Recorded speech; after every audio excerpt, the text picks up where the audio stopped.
Bueno, compañeros, estamos acá tratando de retomar la conexión con el gran Alberto. ¿Sí? Nos habíamos quedado por la mitad de la charla. Gracias por el aguante. Ahí vamos a agregarlo, Alberto, para seguir charlando. Estamos disfrutando mucho, la verdad, lo que nos está contando. Estuvimos hablando de lo que era el peronismo, ¿sí? En sus inicios, la génesis del Partido Justicialista, todo lo que significó el conflicto de los años 70. Ahí estoy hablando con él aparte. Sí, ya se va a meter Letieri nuevamente a la charla. Alberto Letieri, Mati, no te asustes, no te asustes. Ahí ya se va a meter Letieri. Bueno, esto es un vivo, compañeros, puede pasar. Lo importante, ahí está Letieri. Lo importante es tener la palabra del compañero. ¿Sí? Vamos de nuevo con Letieri. Lo estamos esperando.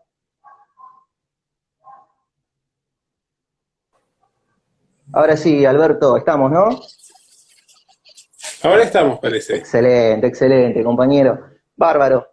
Alberto, te quería preguntar básicamente la cuestión del qué pasa con el peronismo en los 90, ¿no? En este recorrido histórico que estamos haciendo de nuestro partido. ¿Sentís que con el menemismo el peronismo se aleja de estas 20 verdades?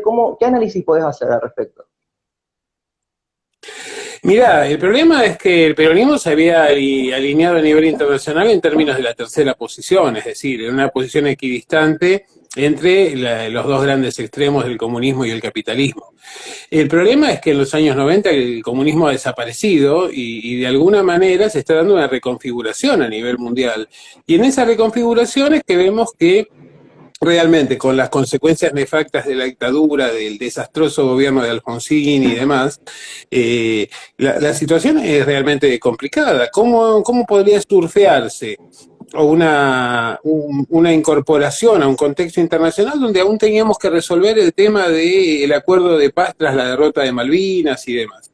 Y veo que el peronismo busca una alianza, en ese caso a través de la figura de Carlos Menem, con esta idea de movimentismo, de ir alternando hacia la derecha y hacia la izquierda según los contextos. Y realmente había poco aire como para buscar una solución alternativa. Por eso me parece que, si bien se ha criticado enormemente la gestión de Menem, y uno lo puede ver tal vez por el lado de la corrupción y demás más que nada, realmente quedaban pocas opciones en términos de reconfiguración, más allá de todas las críticas que hemos hecho, ¿no?, respecto del menemismo y demás.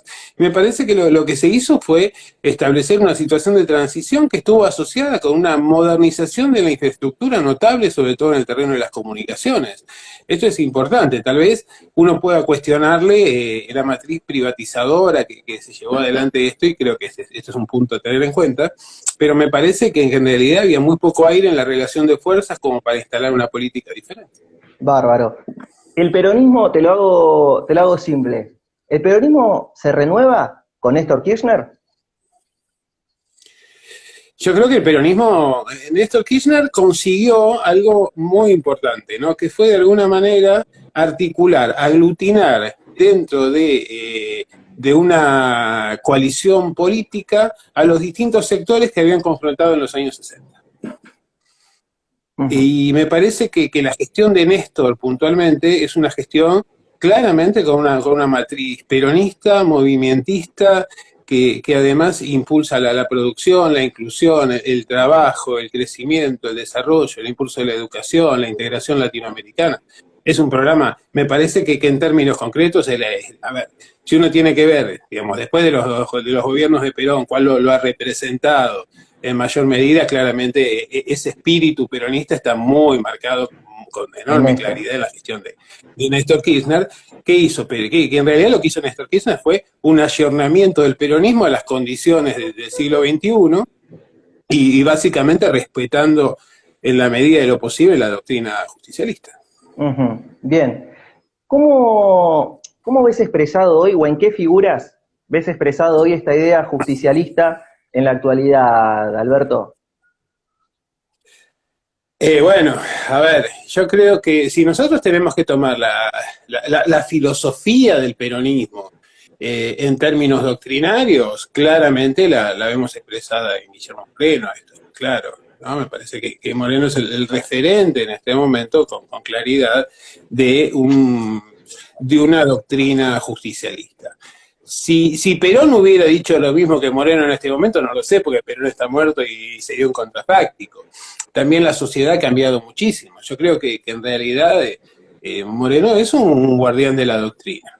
Ahora, el tema es, efectivamente, si nos preguntamos, y la pregunta es ¿qué hubiera hecho Perón en este momento? Sería difícil de saberlo porque una cosa es el Perón de los años 50 y otra cosa es el Perón de los años 60 y 70. Es decir, en la medida en que el mundo va cambiando, Perón fue actualizando la doctrina peronista. El punto es que el mundo actual es muy diferente. Por eso creo que tenemos ciertos elementos de doctrina que hay que tener en cuenta y tenemos que tener también en cuenta otros elementos que tienen que ver con el pragmatismo y con los cambios que se producen a nivel internacional y en la estructura social e incluso en términos de cultura general y de cultura política de nuestro país. Vos pensás que el peronismo surge y de alguna manera genera una base electoral y social donde más del 50% de los trabajadores son industriales. Ujú. Y si nosotros tenemos que ver cuál es el peso que tiene el movimiento obrero industrial en la actualidad a escala mundial y en la Argentina puntualmente, esto no nos llega ni al 30%. Entonces ahí se entienden cambios estructurales y que el peronismo ya no digamos, tiene que ampliar de alguna manera sus coordenadas y actualizar su discurso, porque la sociedad de Perón es una sociedad que no existe, es una sociedad que ha cambiado. Interesante. Entonces, me parece que sí que hay elementos muy importantes de lo que plantea Guillermo, que tienen que ver, por ejemplo, con el tema del impulso de la industria, de la inclusión de una Argentina para todos los argentinos, de elementos vinculados con la justicia social y demás. Y yo realmente lamento que no tenga un papel más significativo. Cuando hoy se dice, qué sé yo, que tiren ideas y cosas por el estilo. Bueno, creo que ideas se han tirado y se ha tirado hasta un proyecto. Se puede estar de acuerdo o no, pero es una base fundamental como para poder discutir cuál es la Argentina que viene, en una Argentina que va a salir de la pandemia empobrecida, endeudada, y además con algo peor. Va a tener una conciencia de las carencias, de todo aquello que se invisibilizaba y que salió a la luz con la cuarentena.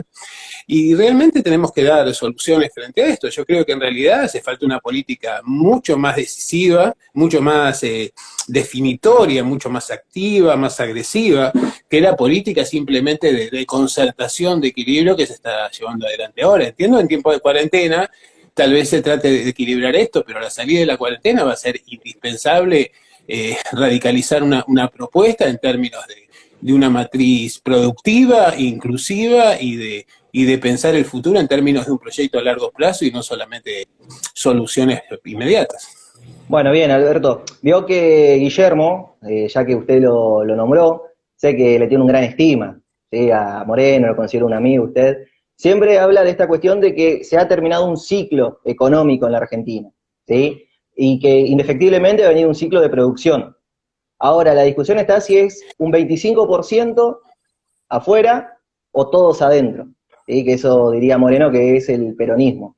¿Qué análisis puede hacer de este gobierno? ¿Lo ve por ese camino a Fernández? Yo veo que a mí me parece que este gobierno en realidad es el producto de una alianza electoral para derrotar al macrismo. Uh-huh. Y que la alianza electoral debió convertirse en una coalición de gobierno con un programa claro. Los primeros pasos no demostraron que se avanzara en ese sentido y luego cayó la pandemia. La cuarentena generó una especie de paréntesis para dilatar decisiones indispensables que había que tomarse el 10 de diciembre o antes. Y me parece que ahora a la salida no nos va a quedar más remedio que tomar una decisión. Guillermo Moreno plantea esto, ¿no? De una Argentina con el 25% afuera, no hay un cambio de ciclo. El cambio de ciclo es indispensable, pero se va a dar a nivel internacional. El tema es que esas dos opciones que él plantea en términos de una inclusión general o una inclusión con un piso de pobreza considerada como estructural, yo creo que hay una tercera alternativa, y la tercera alternativa es, qué sé yo, que pueda haber un naufragio de esto y llevar a una Argentina donde realmente en lugar de un ciclo productivo caigamos en una catástrofe. Y eso es algo que tenemos que tener muy en cuenta, porque en definitiva hay distintas opciones, hay un camino más directo que es el que propone Guillermo, y hay un camino a ver, que te lleva a lo mejor por la colectora, que es lo que puede plantearse en términos del masismo, y después hay otro que es el no camino, que es el tema de los daños que se puedan sufrir, incluso en términos a ver, de mantener nuestra soberanía territorial y nuestro control como sociedad de recursos productivos y de garantizar el trabajo, porque en realidad también podríamos naufragar hacia un imperio de un neoliberalismo tardío o algo por el estilo, porque realmente el peso acá tenemos que evaluar cuál va a ser el acuerdo que se va a hacer con los acreedores y qué se va a conceder a cambio de la renegociación de la deuda. Y a mí esa tercera opción es la que más me preocupa, no porque a ver, me alegre pensar en una Argentina con un porcentaje alto de exclusión, pero me parece que todavía hay algo mucho peor que esto, y lo peor puede ser una Argentina para muy pocos que se convierta prácticamente en protectorado de distintas potencias o de capitales extranjeros. Muy claro, Alberto, muy claro, y la gente lo agradece acá en los comentarios. La verdad que es importantísima esta charla para justamente clarificar estas cuestiones. Alberto, hay un tema que me parece que no lo tocamos todavía, que tiene que ver con la cuestión cultural, ¿no? El rol de la posmodernidad, que viene atravesando, en este caso, a la sociedad. ¿Cómo? Se aleja mucho del peronismo, ¿verdad? Bueno, pero que nosotros tenemos que pensar una cosa, que Perón siempre fue un pragmático, y se define la idea de movimiento y no de partido, es justamente como para poder ir a adaptarse a los cambios que se produzcan a escala general. Y a mí me parece que en realidad el peronismo nos tiene que servir la doctrina justicialista como principio, es decir, evidentemente yo creo que tenemos que apoyarnos en las 20 verdades y no en Bob Dylan, pero claro, se entiende esto, ¿no? Totalmente. Pero me parece que en realidad tenemos que adaptar esa doctrina a las condiciones efectivas que se dan en el contexto internacional y en la estructura social.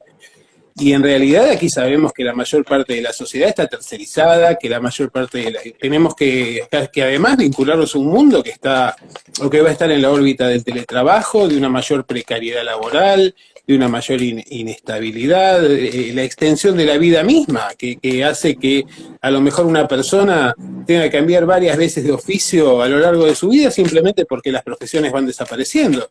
Entonces, creo que es muy importante tener en cuenta esto, que el peronismo está pensado, el peronismo clásico, para una sociedad que es la sociedad de posguerra, de la sociedad de mediados del siglo XIX, luego tiene un ayornamiento, luego tenemos con Néstor, por ejemplo, un intento de actualizar en una matriz latinoamericana las ideas del peronismo tradicional, y luego vemos que tenemos la actualidad, y la actualidad es un mundo donde las sociedades ya no son homogéneas, donde en realidad tenemos tribus, tenemos comunidades que se referencian a nivel internacional, tenemos varias sociedades que conviven dentro de una gran sociedad argentina, y estas son cosas que tenemos que darle respuesta. Entonces tenemos que darle respuesta a las minorías, a las presiones cruzadas.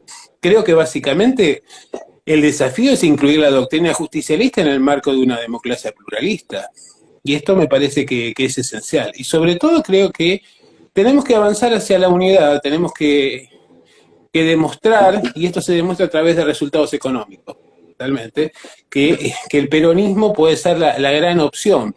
Me parece que ahora se habla a nombre del peronismo, pero, digamos, el peronismo se come los costos, pero no interviene en la orientación de las decisiones políticas. Y yo creo que el gran riesgo que corremos es que se asocie el fracaso de un gobierno que no es peronista en su inspiración, ni en muchas de sus principales figuras. Me refiero al gobierno, no a la alianza de gobierno, porque en realidad, a ver, me parece que este es un gobierno que tiene una orientación claramente socialdemócrata. Esto es evidente y lo vemos digamos, tanto en el discurso como en las prácticas. Es decir, cuando analizamos la composición del gabinete, o quiénes son los voceros del presidente, o quiénes son los empresarios de consulta, o cuáles son los medios a través de los cuales se expresa y demás, evidentemente con el del peronismo y poco. Ahora, el punto es si vamos a avanzar en esa clave socialdemócrata, rompiendo con el peronismo, o si vamos a avanzar hacia una versión ayornada del peronismo, que naturalmente no se va a parecer de todo el peronismo clásico, pero debería tener una inspiración filosófica con el peronismo, con los principios del peronismo. Bien, bien. Me quedo con esa idea de la socialdemocracia, ¿no? Y la cabeza del presidente. ¿Usted también considera entonces que el presidente está teniendo una cabeza europea de un mundo que ya no existe más? Y estaría de acuerdo con esta idea, pregunto, ¿no? Con esta idea de Moreno también, de que los grandes ganadores en este análisis geopolítico vendrían a ser Trump y Putin. Mira, yo coincido que sí. Es decir, a mí me parece que cuando hablamos de referente del peronismo, yo creo que hay un referente del peronismo que está por encima de todos estos que nombramos, ¿no? Que es el Papa Francisco. Claro. Ahora, en la versión local me parece que, como te decía antes, que el que más se asocia a lo que son los principios del peronismo tradicional y de las 20 verdades claramente es Guillermo. Después tenemos versiones ayornadas que se pueden dar por el lado del masismo, o incluso tenemos una versión más abarcativa articulada en torno a Cristina. Me parece que, digamos, estos son los actores en los cuales tenemos que manejarnos para construir una alternativa del peronismo. Recordá que Perón decía algo que era que, a ver, que con los buenos solos no alcanza. Y esto nos va a exigir generar alianzas políticas. Y en esas alianzas políticas tenemos que sumar y no dividir. En esta suma, yo creo que evidentemente aquellos que impulsen una propuesta productiva de desarrollo económico, de creciente inclusión social y demás, tienen que estar adentro. Algunos lo verán por una matriz más directa y otros lo verán por una vía que digamos que a lo mejor tenga unas ciertas sinuosidades. Pero me parece que tenemos que tener bien en claro por dónde vamos a sumar, porque en realidad tal vez nos gustaría que la Argentina fuera de otra forma o que hubiera otras opciones, pero tenemos que construir políticas sobre la realidad y sobre el pragmatismo. Y entonces claramente me parece que ahí estamos articulando un gran espacio. Tenemos que incluir a los sindicatos naturalmente, tenemos que incluir a aquellos, yo creo que tenemos un gran problema, son los movimientos sociales, porque los movimientos sociales de hecho, a ver, se han constituido en opciones, casi en pymes, pero que en expresiones propias que no remiten a la lógica del peronismo, que remiten más bien a una lógica del asistencialismo, y es necesario transformar la matriz asistencialista en una matriz productiva. Entonces, ahí tenemos un gran problema, porque lamentablemente con el paso del tiempo hemos perdido el control de la calle. El control de la calle está o en manos de los disconformes opositores a todo lo que tenga algo que ver con el peronismo, aunque el peronismo no esté gobernando, o bien lo tenemos por el lado de los movimientos sociales. Pero el problema es que todavía nos falta ver cuál es el peso específico que tiene el peronismo en la actualidad. Si el peronismo es solo recuerdo o el peronismo puede ser la proyección y el gran articulador y el gran disparador hacia el futuro. Qué bueno lo que estás diciendo. Veo que la gente del otro lado también está tomando este mensaje. Alberto, yo sé que vos estás participando porque lo estamos siguiendo hace un tiempo ya, estas escuelas de formación de cuadros de Punta la Néstor Kirchner, tenés un contacto directo con la militancia. Yo te pregunto, Alberto, a ver qué me puedes decir al respecto, ¿cómo se milita el peronismo? ¿Cómo se acerca especialmente a la juventud, ¿no? En este desafío que nosotros tenemos, que quizás asocian al peronismo con esa persona con canas, alejada a su realidad? ¿Cómo se milita el peronismo, Alberto? Mira, yo creo que esa es una excelente pregunta. Mira, a mí me parece que, a ver, el peronismo tiene aquí un problema. Y el problema que tiene es que Perón vivió y murió hace mucho tiempo. Sí. Y también Evita. A nosotros nos quedan como figuras míticas. Pero en realidad la referencia que han tenido los jóvenes ha sido la referencia de Néstor y más hacia acá la figura de Cristo. Claramente. Y yo creo que en realidad hacen referencia a una matriz del peronismo. Yo creo que son diferentes Néstor y Cristina, que Néstor es un peronista más clásico, tal vez, que Cristina tiene una visión más de estadista en un contexto internacional que a veces tiene menos plasticidad para las alianzas políticas y tiene más determinación en las decisiones que toma, aunque no todas las decisiones que toma estén imbrincadas en el peronismo clásico, ¿no? Entonces, de alguna manera, nosotros tenemos un tema que la historia me parece que es fundamental, que es el hecho de poder concientizar a los jóvenes de que la historia no es un archivo que huele a muerto y a viejo, sino que es un insumo esencial como para no repetir errores, como para tratar de proyectarnos al futuro, porque en realidad lo que cambia en las sociedades muchas veces es la tecnología o la estructura social, pero los grandes dilemas de la sociedad,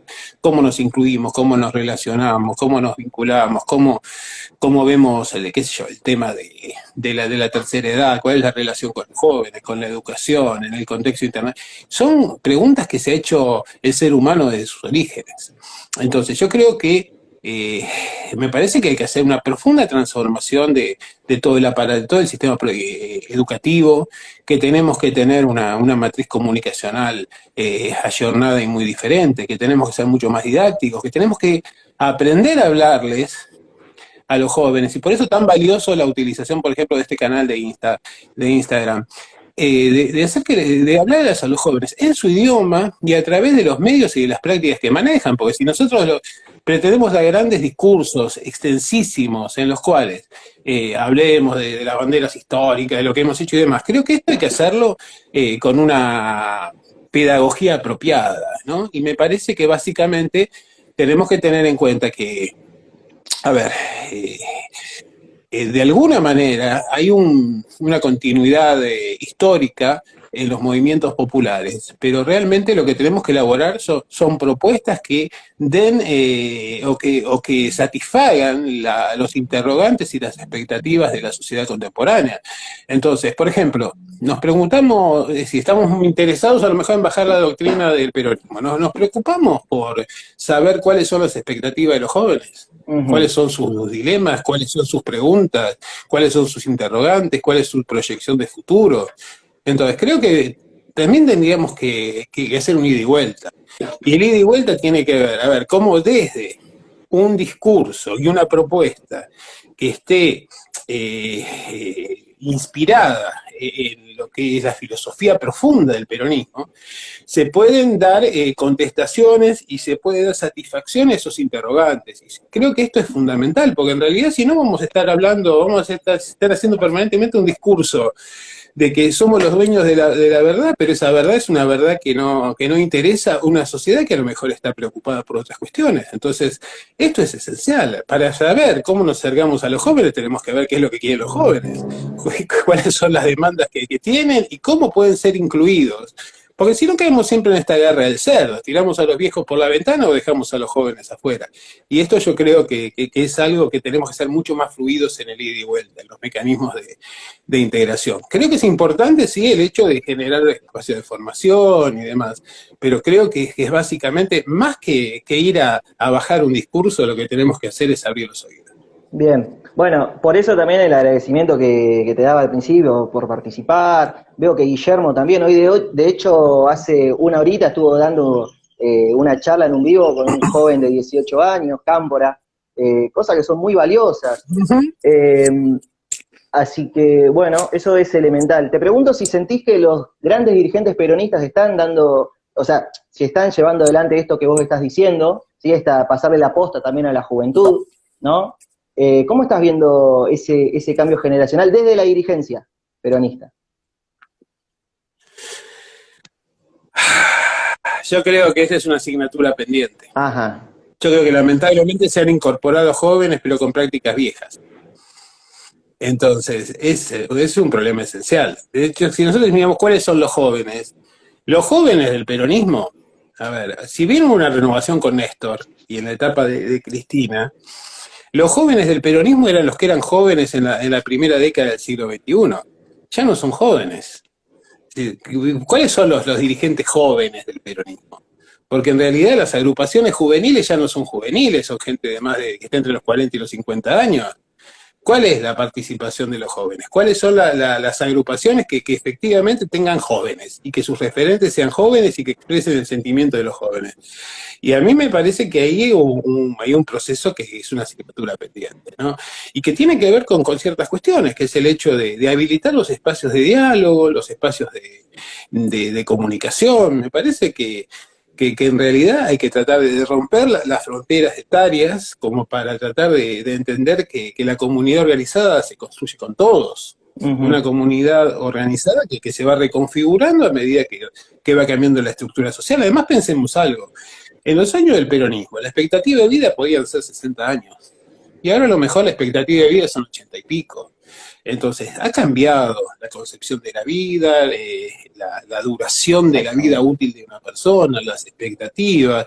Es decir, hay temas que tenemos que darle respuesta necesariamente. Es decir, ¿cómo se podía plantear la relación? A ver, el peronismo a lo mejor hace mucho hincapié en la idea de familia o una matriz en términos societarios acorde a una sociedad mucho más estructurada. Hoy tenemos hogares monoparentales, tenemos hogares ensamblados, tenemos relaciones que pasan, qué sé yo, a ver, de lo circunstancial, la amistad, la amistad con derecho, el poliamor, la diversidad sexual y todo eso. Si nosotros no mantenemos una posición, a ver, de un peronismo cristiano con ciertos fundamentos básicos, bueno, difícilmente lleguemos a los jóvenes y lleguemos a la mayoría de la sociedad. Tenemos que ver que la estructura está todo en cambio. Si no solo es el sistema económico, las relaciones internacionales, Putin o Trump o lo que fuera. Nosotros, a ver, utilizamos esquemas de enseñanza muchas veces que lo vemos a nivel educativo. Se utiliza la referencia de una casita americana con una familia compuesta por madre, padre e hijos, que no existe ni la casita ni la familia. Claro. Entonces, para ir a hacer perder el tiempo, ¿se entiende esto? Entonces, Perfecto. hagamos un diagnóstico de qué sociedad tenemos, de cuáles son las expectativas, a ver, estamos planteando, incluso a nivel social, alternativas que son absurdas, tipo pañuelo celeste con pañuelo verde, que siempre la sociedad entra en una grieta. Sí, me parece que tenemos que ser mucho más amplios en esto, qué sé yo, que tenemos que confiar más en las personas, en una matriz estatal menos sólida y que dé más lugar a la iniciativa de las personas y que de esa manera se van a sentir formando parte de la sociedad. Es decir, que pretendemos combatir el coronavirus restringiendo. Y a lo mejor lo que tendríamos que alentar es la responsabilidad individual. Creo que estas son cuestiones que son fundamentales para entender esto, porque en realidad estamos en una sociedad donde amplio sector, el 40 o el 50, más del 50% no tiene acceso a gas natural, no tiene cloacas, no se puede hacer aislamiento porque ni siquiera tienen un espacio propio indispensablemente amplio, no tenemos comunicaciones de internet, no tenemos... Es decir, pensemos cuál es ese mundo, y es un mundo que no tiene nada que ver con de casa al trabajo y de trabajo a casa. Es decir, es otro mundo. Y para ese mundo, si pensamos resolver los problemas contemporáneos, recurriendo exclusivamente a soluciones tradicionales, y bueno, vamos a estar en un inconveniente. Efectivamente nos vamos a quedar cada vez más aislados, vamos a creer que somos los dueños de la verdad y que somos unos incomprendidos, pero en términos políticos eso equivale al fracaso. Brillante, brillante, la verdad. Muy claro, Alberto. Te agradezco enormemente este tiempo que nos brindaste. Y para despedirte, quiero que cierres con una pregunta que ya es un clásico, ¿no? Jugando con el nombre de nuestra cuenta. Si a vos te preguntan, ¿qué es ser peronista, Alberto? ¿Cómo lo definís de manera muy simple? ¿Qué es ser peronista? Mira, yo creo que el peronismo es un sentimiento, y es un sentimiento de solidaridad, de inclusión y básicamente de destino compartido. Y me parece que el peronismo se define en esos valores esencialmente, la soberanía nacional, el sentimiento latinoamericano y el hecho básicamente de generar igualdad de oportunidades y movilidad social ascendente. Entonces, pero básicamente desde el punto de vista de la comunidad organizada. El peronismo se construye con todos adentro. Fenomenal. Bueno, Alberto, verdaderamente de corazón lo digo en nombre de todos los integrantes de Ser Peronista, el agradecimiento y espero que esto se siga haciendo entre nosotros, con otros canales. Es fundamental palabras como las tuyas, ¿sabes? Para esta justamente no sé llamarlo reconstrucción, pero sí esto que vos decís, acercar el peronismo a la juventud, aprender de los jóvenes, porque esto es un ida y vuelta, es así. Así que, bueno, Alberto, muy pero muy agradecido, ¿sabes? No, por favor. Muy buenas tardes. Gracias. Te mando un abrazo grande. Bueno, compañeros, la palabra de Alberto Letieri, ¿sí? Fenómeno, un fenómeno. Ustedes vieron la claridad con la que estuvo dialogando. Agradecerle a ustedes que estuvieron ahí del otro lado. Salo Carrillo, Beto, Damián, ¿sí? Lo veo ahí a Gabriel. Todos los que estuvieron ahí del otro lado, presentes, prendidos a la charla. La idea de Ser Peronista es esto. La idea de ser peronista es esto, transmitir nuestra doctrina y demostrar que el peronismo sigue más vivo que nunca, que es un sentimiento, como lo dijo Letieri, y que es la única, saludo Luciano, y que es una de las alternativas, si no la única, para una patria mejor. Compañeros, el lunes tenemos una linda charla con el líder de la Brigadier General, ¿sí? Saludos Sebastián Alac, también ahí que estuvo del otro lado, con el líder de la Brigadier General, ¿sí? De la Brigadier, que es el compañero José Díaz, el lunes. Ya vamos a estar con el flyer ahí. Gracias por estar del otro lado, estamos muy agradecidos. En la semana llegamos a los 1000 seguidores. La idea de seguir a full y el apoyo de ustedes es elemental para eso. Chao muchachos, gracias por estar.